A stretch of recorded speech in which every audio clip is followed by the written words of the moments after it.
Wacho kanyo makare ahinya to magi duto wanyalo wacho ni nyalo bedo ni gin calculated steps mosebed kitimo doyo widi kabiro kor kakor nikech wang'eyo ni jatend piny William Ruto nowinjo bed notimo limbe masawa mar piny Kenya nowach ni kaber to e giko dwe mar adek ma e juba mogik mar dwe mar adek ne to ok waneno kodhi masawa nowach ni onyalo bedo e giko dwe mar adek kata chakruok mano mar dwe mar ang'wen ma en juba manyien nyalo bedo ni ne en calculated steps kaluwore ni wang'eyo ni ogola Justin Muturi to ket mana Geoffrey Ruku en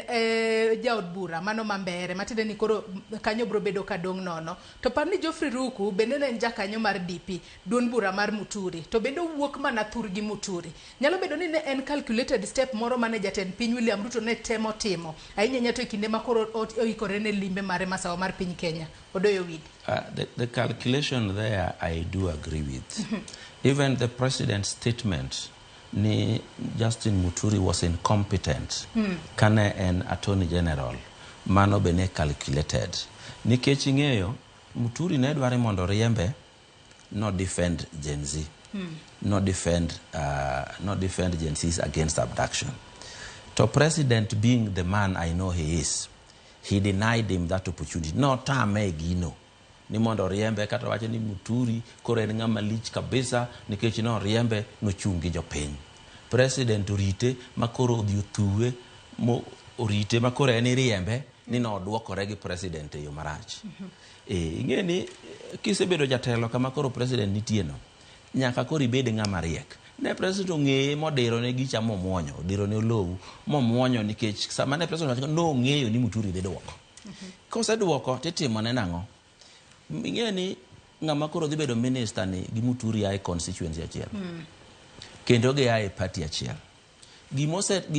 bende koro wang'e ni party no bende koro osendiko no dwa wuok e riwruok mar Kenya Kwanza kendo ne gichiwo milome mar ndalo 30 kaito giwuok e riwruok mar Kenya Kwanza gima president otimo kanyo olonyi to lepi mag lweny go orwako ne opponent mari koro ini dhi bedo raia e mbere kanyo to eno dhi bedo jatelo sama geche ne biro to jiromo ne gisigala gala iti donjo ma ng'ato koneni mano e siasa midwago to adwa ni mondo yiena mondo adin buche moko matin e leadership e telo mag tend migepe ka adwa ni mondo awach ne joma winja te gosiepene ma wan ge studio ka ni CS level leadership e midware technocrats nitiere PS going downwards king'iyo let me nyisi migawo mar achiel nitie migawo mani luongo ni regional development and East African community the East African community bit and purely diplomatic to regional development and a development issue ranging from agriculture to water to everything in kanyo dikete minister mosomango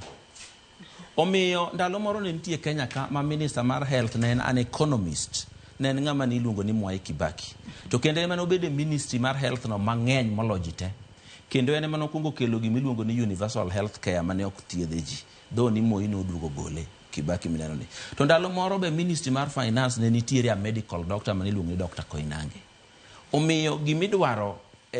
ministry ka en gimi luongo ni leadership kisebedo jatelo maber to kendo rem mane wan go e health ka ok en shif gi sha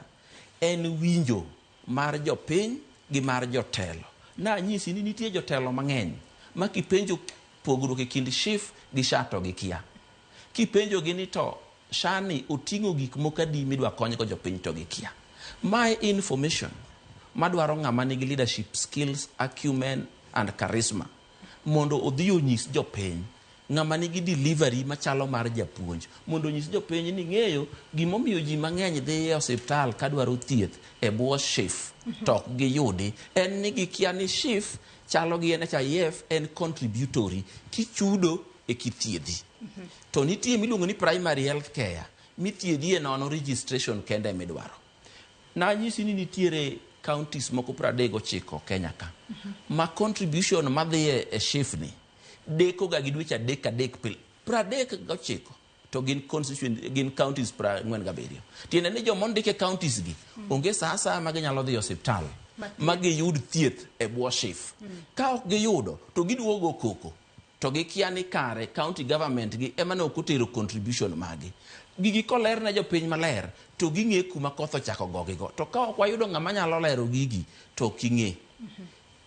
Kawuono jikoni wadhi osiptal to ng'ato nawinjo kawacho ka ni ne en gi bil kia mar